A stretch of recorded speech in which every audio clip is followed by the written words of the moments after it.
The shuttle moved slowly toward the massive alien ship. Inside, Park Jisoo looked through the small window and felt her heart beat faster. The Valari flagship was enormous. It was bigger than anything humans had ever built. The ship looked like it was made of glass and light, floating in the darkness of space like a frozen star.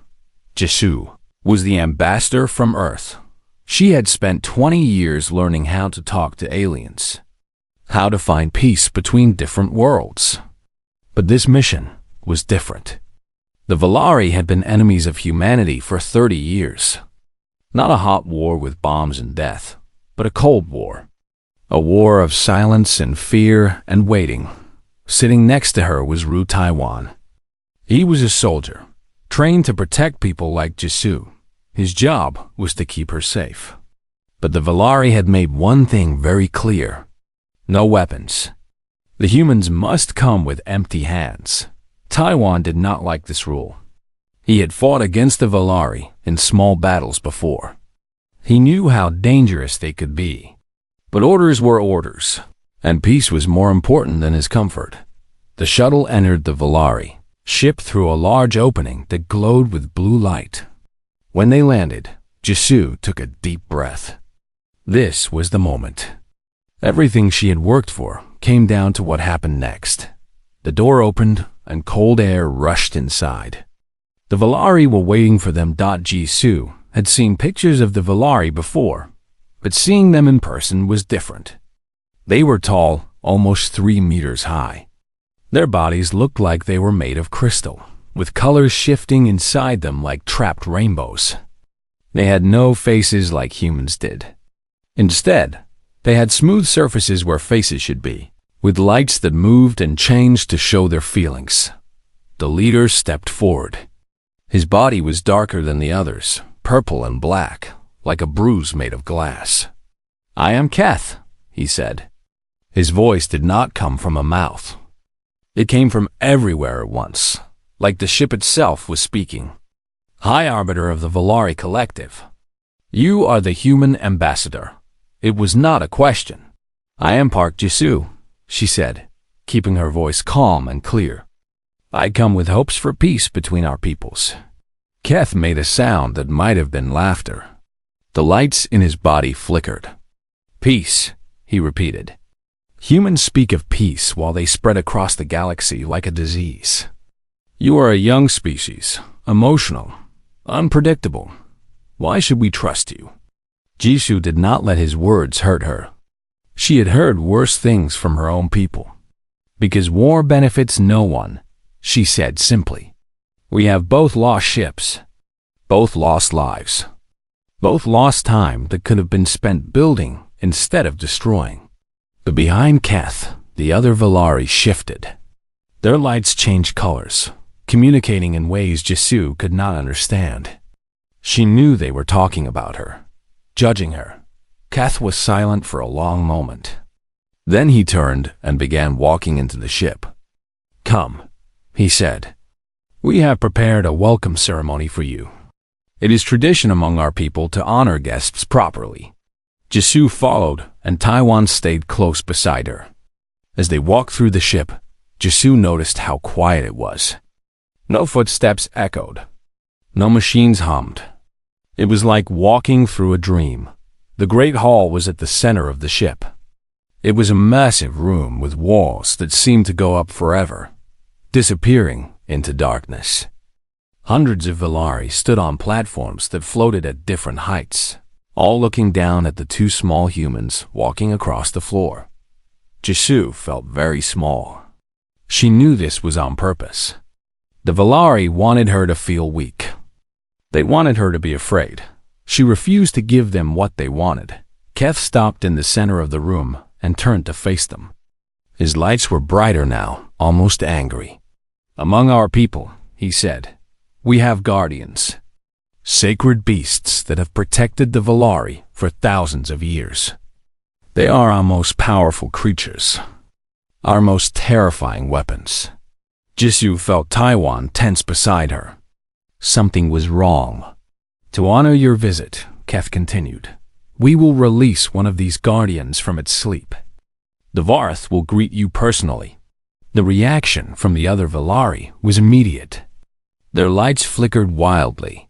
Some of them made sounds of alarm. Even they were afraid.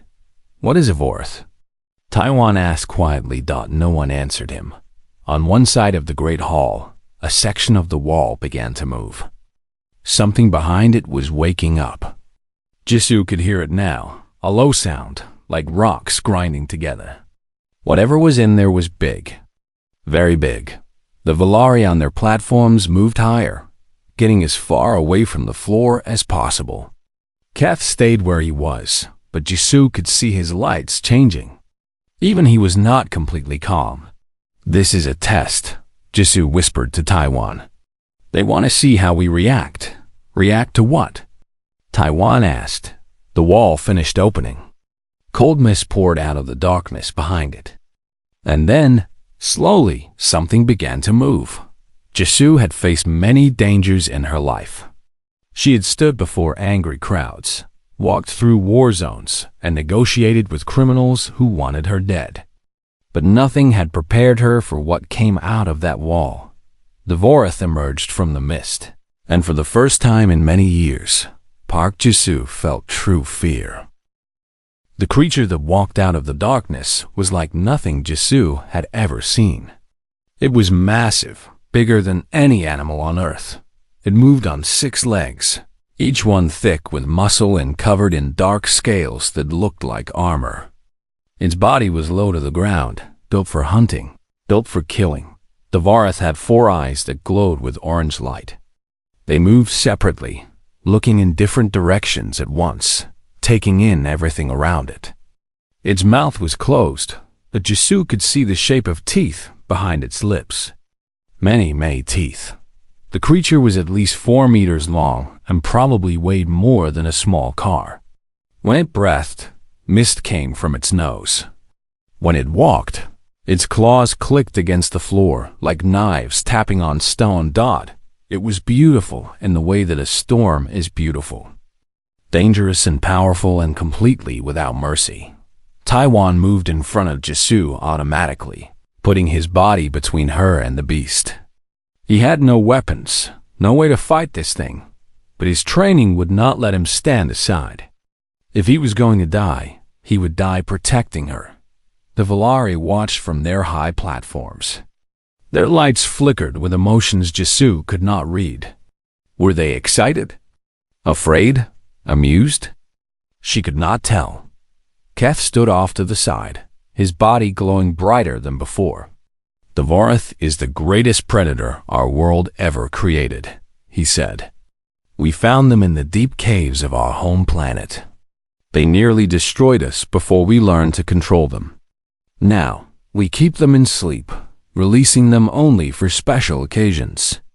"Special occasions," Taiwan repeated flatly. "You mean executions?" Keth did not deny it. The Vorth finished scanning the room with its 4 eyes. Then all of them turned to focus on the same thing. The 2 humans standing alone on the floor. It began to walk toward them. Jisoo's heart was beating, so fast she could hear it in her ears. Every part of her body was screaming at her to run. But there was nowhere to run. The walls were too far away. The platforms were too high. And the Varth was too fast. Running would only make it chase them.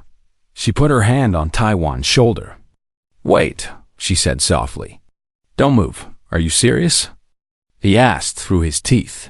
"Trust me." Taiwan did not move. His whole body was tense, ready to fight even though fighting was impossible. But he trusted Jisoo. He had followed her into danger before, and she had always brought them out alive. The Varth came closer. 20 meters. 15. 10. Jisoo could smell it now, a strange scent like copper and stone. She could see the details of its scales, the way they overlapped like armor plates. She could see the scars on its body, marks from old battles. This creature had killed before. Many times. At 5 meters, it stopped. Its 4 eyes studied them with terrible intelligence. This was not a mindless animal. This was a thinking creature, making a decision. Jisoo looked back at it. She did not look away, did not show weakness, but she also did not show aggression. She kept her body relaxed, her hands open at her sides. She breathed slowly, even though her heart was racing. She had done this before. Not with the Vareth, but with other creatures. Dogs that have been trained to fight. Big cats that has escaped from zoos. Wild animals that wandered into human cities. Thought fear was a language that all creatures understood. But it was not the only language. The Vareth moved closer. 3 meters. 2. It lowered its massive head and breathed in deeply, taking in their scent. Jisoo could feel the heat of its breath on her face. Behind her, she heard Taiwan whisper something. It might have been a prayer. The Vareth made a sound. It was low and deep, coming from somewhere inside its massive chest. It was not a growl. It was not a snarl. It was something else. The creature's posture began to change. Its shoulders lowered. Its tail, which had been raised and stiff, began to relax. The terrible light in its eyes became softer, less hungry. And then, slowly, carefully, the Vareth lay down on the floor in front of Jisoo. For a moment, no one moved. No one spoke.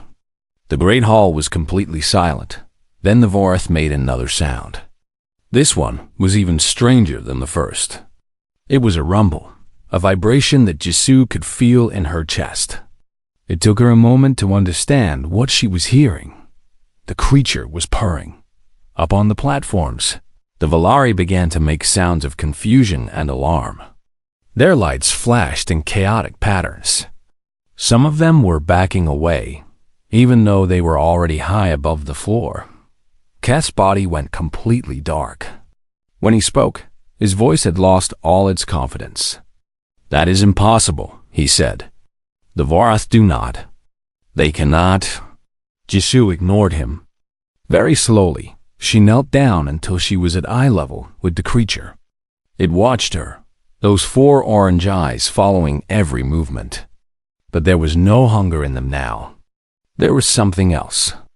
Something that looked almost like curiosity. She reached out her hand, palm up, moving slowly enough that the creature could see exactly what she was doing. She stopped with her hand in the air, waiting. The Vareth lifted its massive head. It leaned forward and pressed its nose against her palm. Its skin was warm and rough, like stone that had been sitting in the sun. Jisoo could feel the power in it, the strength that could crush her in an instant. But it did not crush her. It simply stood there, breathing, letting her touch it. Above them, the Valari had gone silent. They were watching something that should not be possible. Something that went against everything they knew about the universe. Their most terrifying beast, the creature they used as a weapon of fear and death, was acting like a pet. And Jisoo smiled. The great hall erupted into chaos. Valari were shouting at each other, their lights flashing in every color Jisoo could imagine, and some she could not. Some of them were pointing at the humans. Others were backing away from the platforms, trying to get even further from the Vareth that now lay peacefully at Jisoo's feet. Keth pushed through the crowd and descended on a floating platform until he was only a few meters above the floor. His body was pulsing with dark colors, purples and blacks that made him look like a living storm. "What have you done?" he demanded. "What trick is this? What technology did you bring onto this ship?" Jisoo stood up slowly, keeping one hand on the Vareth's head. The creature rumbled happily at her touch. "No trick," she said calmly. "No technology. We came here with nothing but ourselves, just as you demanded." "Impossible!" Keth's voice echoed through the hall. "The Vareth are engineered for violence. They respond only to dominance and fear. They have never shown submission to anyone, not even to us. We control them through stasis and pain, nothing else." Taiwan, who had finally allowed himself to relax a little, knelt down beside Jisoo.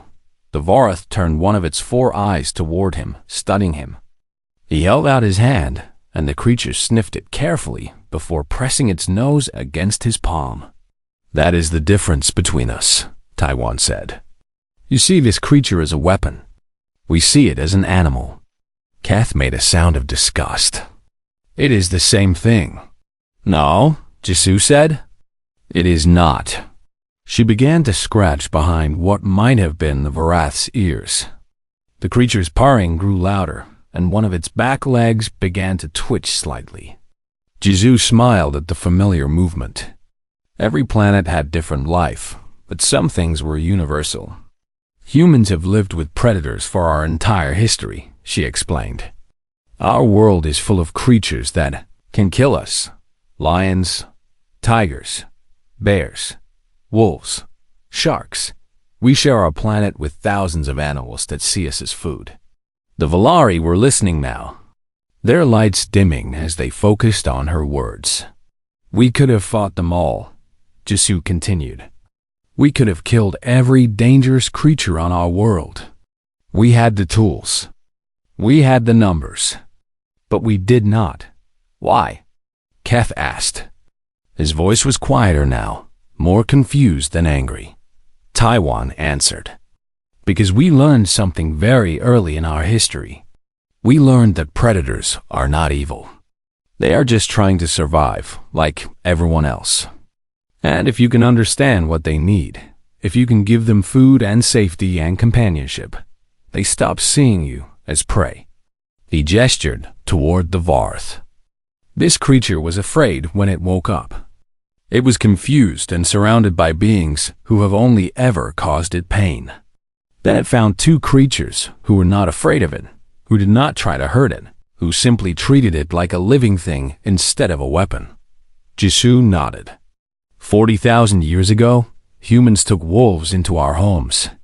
Wolves, the predators that hunted us, that killed our children and stole our food. We fed them. We sheltered them. We showed them kindness. And they became our partners, our friends, our family. She looked up at Kath. Today, those wolves are called dogs. They are everywhere on our world. They sleep in our beds.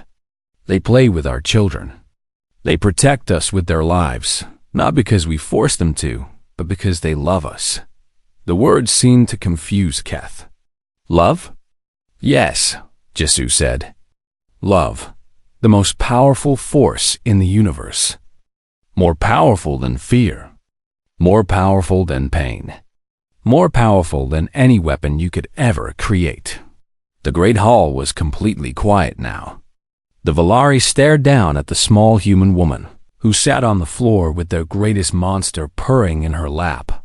One of the younger Valari descended on a platform. She was smaller than the others, her body a soft blue color that reminded Jisoo of Earth's oceans. "How do you do it?" she asked. Her voice was hesitant, almost shy. "How do you make predators love you?" Jisoo thought about the question carefully. "You do not make them," she said finally. "You cannot force love. It must be given freely. All you can do is offer kindness, show patience, and wait." Taiwan smiled. "Humans are very good at waiting. We are what our scientists call persistence predators. We evolved to chase our prey for days, following them until they collapse from exhaustion. We are not fast or strong, but we never give up." He scratched the Varath under its chin, and the creature made a sound of pure contentment. When we turn that patience toward friendship instead of hunting, the results are even better. Kath descended further, until his platform was almost touching the floor. He stared at the Varath with something that might have been wonder. "In 10,000 years, he said slowly, no Varath has ever shown peace. They fight until they die. They rage against their cages. They kill anyone who comes close. Because you gave them no other choice," Jisoo said gently. "You treated them as monsters, so they became monsters. What else could they be?" She stood up, and the Varath rose with her, pressing its massive body against her side like a dog seeking comfort. She rested her hand on its head. "Every creature wants the same things," she said. Safety, food, connection. It does not matter if they have 2 legs or 6. It does not matter if they are made of flesh or crystal. Everyone wants to belong somewhere. Everyone wants to be loved. She looked around the great hall at all the Volari watching her. Even you, she said. Even your people. Is that not why we are here? Is that not why both our species have been fighting for 30 years? Because we are both afraid of being alone in the universe? No one answered. But Jisoo saw the lights in their bodies change, shifting to softer colors. She had touched something inside them. Something they had forgotten they had. The negotiations, she thought, might actually succeed. 3 days passed on the Volari flagship. 3 days that changed everything. The Vorath refused to return to stasis. When the Volari tried to lead it back to its chamber, it growled and moved closer to the human quarters. When they tried to use their control devices, the electric pulses that had always caused it pain, the creature simply ignored them. It had found something better than fear. It had found friends. Taiwan had given the creature a name. He called it Bomb, which meant spring in his language. It was a name for new beginnings, for warmth after a long cold. The creature seemed to like it. It would turn its massive head whenever Taiwan called, its 4 eyes bright with recognition. The third member of the human delegation was a scientist named Kang Mireille. She was a xenobiologist, someone who studied alien life. When she saw the Vorath following the ambassadors around like a loyal dog, she laughed so hard she had to sit down. I have studied alien predators for 20 years, she said, wiping tears from her eyes. I have written papers about why humans are unique in the galaxy. But I never thought I would see proof this clearly. The young Volari from the Great Hall came to visit Mireille every day. Her name was Lyral, and she was full of questions. How did humans approach dangerous animals? What did they feed their domesticated predators? Why would anyone want to sleep in the same room as a creature that could kill them? Mireille answered every question patiently. She showed Lyral pictures from Earth. Dogs curled up on beds with human children. Cats sitting on windowsills. Horses carrying riders on their backs. A woman swimming with sharks. A man with a lion resting its head on his shoulder. These creatures could kill the humans, Lyral said, pointing at the lion. Why does it not? Because it has no reason to, Mireille explained. It is not hungry. It is not afraid. It is not in pain. When all of an animal's needs are met, it has no need for violence. She pulled up another image, this one from ancient Earth history. It showed a cave painting of humans and wolves hunting together, drawn thousands of years ago. This is how it began. We worked together. We helped each other survive. Over time, the cooperation became something deeper. Lyral's light shifted to thoughtful colors. We never tried this. The Vorath were always too dangerous. We assumed they could not be anything else. That is the thing about assumptions, Mireille said gently. They often become true simply because we believe them. Meanwhile, the political situation on the ship was changing in ways no one had expected. Keth had lost his authority. His plan to intimidate the humans had failed so completely that many Volari now questioned his judgment. How could they trust a leader who did not understand such basic things about the universe? Other Volari began approaching the human delegation in secret. They wanted to talk about trade, about technology exchange, about visiting Earth. They had seen something in the Great Hall that made them curious. Humans, they realized, were not just emotional and unpredictable. They were also capable of things the Volari had never imagined. On the 4th day, something happened that shocked even Mireille. A message came from the stasis chambers deep in the ship. The other Vorath, the ones still sleeping, were showing unusual readings. Their brain activity had increased. Their bodies were producing new chemicals. They were dreaming, the Volari said. For the first time in centuries, The sleeping monsters were dreaming. No one knew what this meant. But Myray had a theory. Animals communicate in ways we do not fully understand, she said. On Earth, we have seen dogs sense earthquakes before they happen. We have seen elephants mourn their dead from hundreds of kilometers away. Perhaps the Vorath can feel each other somehow. Perhaps Bomb is sending messages to its family. Messages about what? Jisoo asked.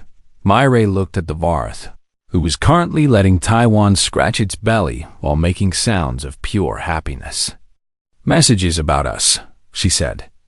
About how there are creatures in the universe who do not cause pain, who offer kindness instead of fear. The thought was both wonderful and terrifying.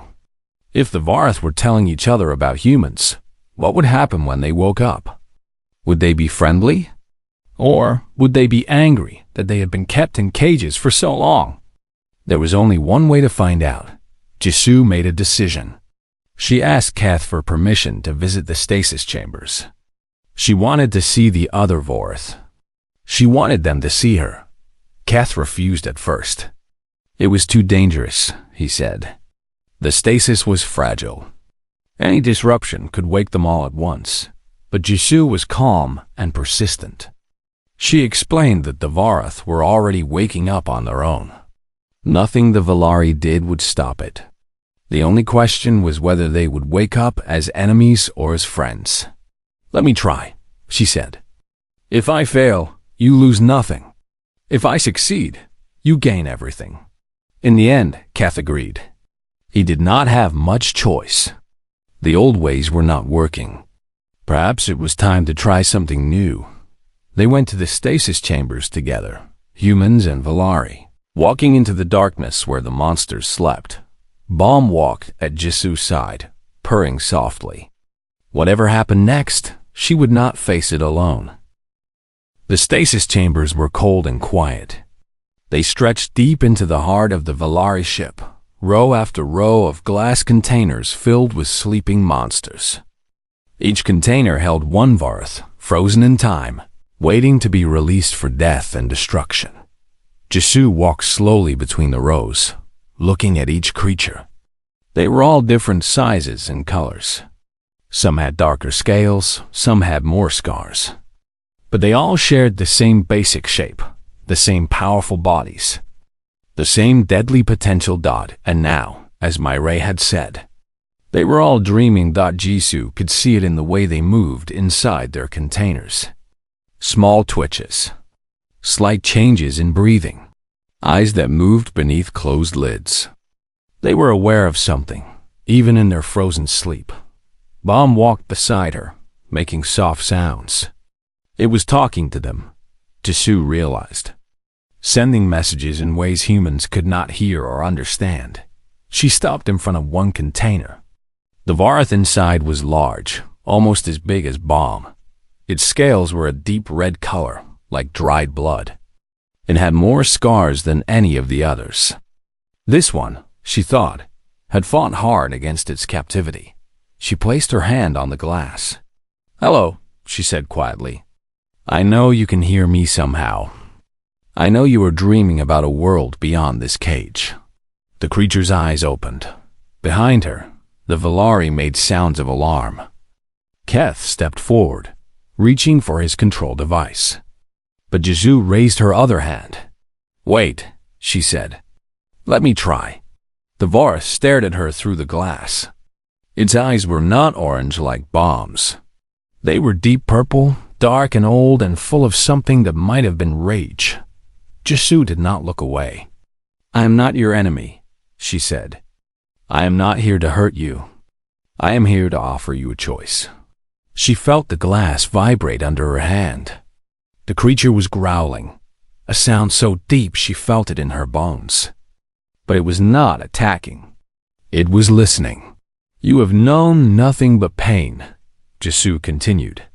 "You have been kept in the dark, woken only to kill, then put back to sleep. That is not a life. That is a prison." The purple eyes blinked slowly. "But there is another way. Bomb found it. We found it together." She looked at the creature beside her, the monster that had become a friend. You do not have to be a weapon. You can be something else. Something more.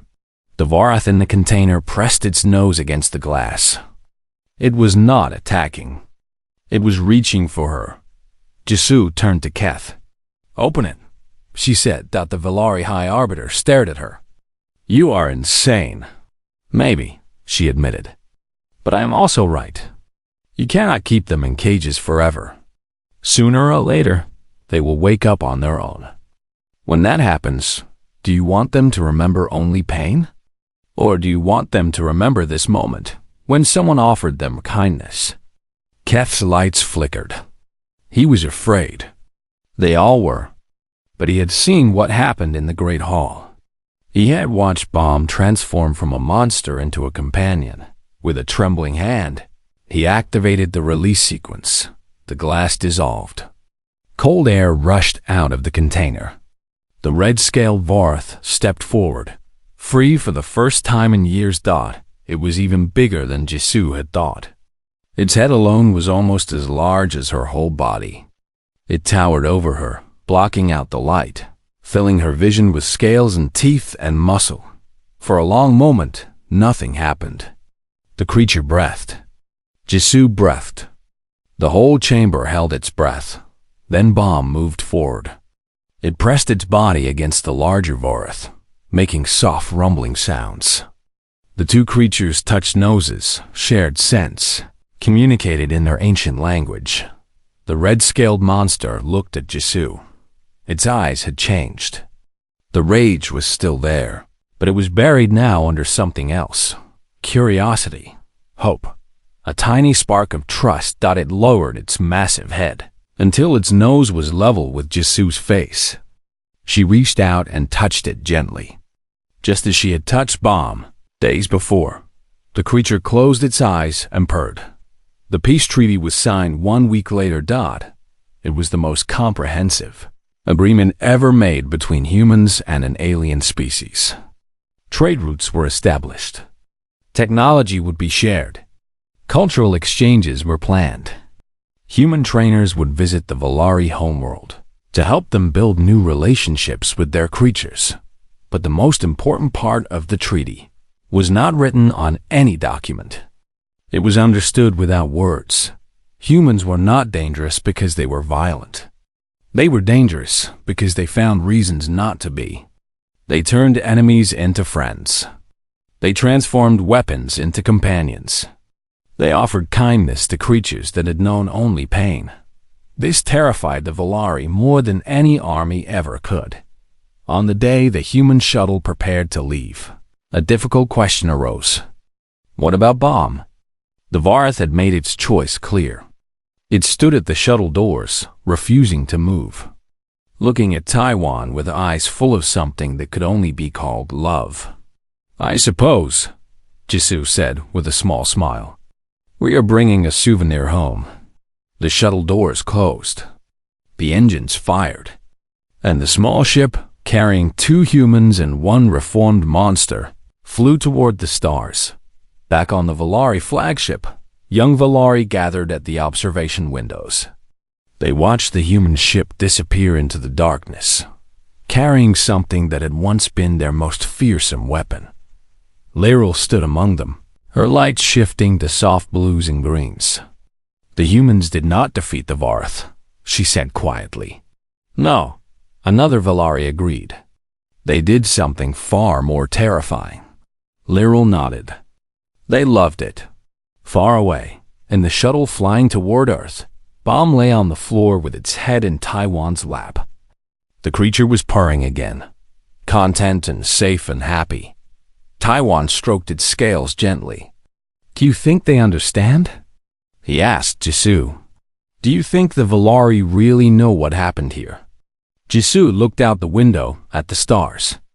"They are starting to," she said. "That is all we can ask. And if they do not learn?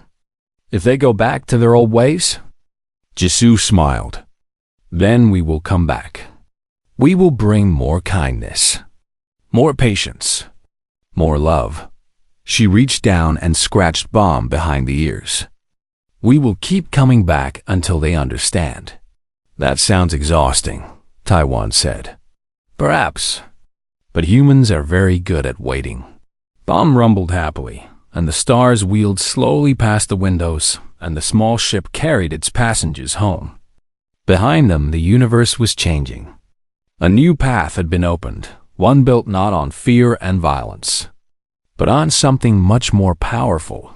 Humanity's greatest weapon had never been its capacity for destruction, it was its stubborn, inexplicable, terrifying capacity for love.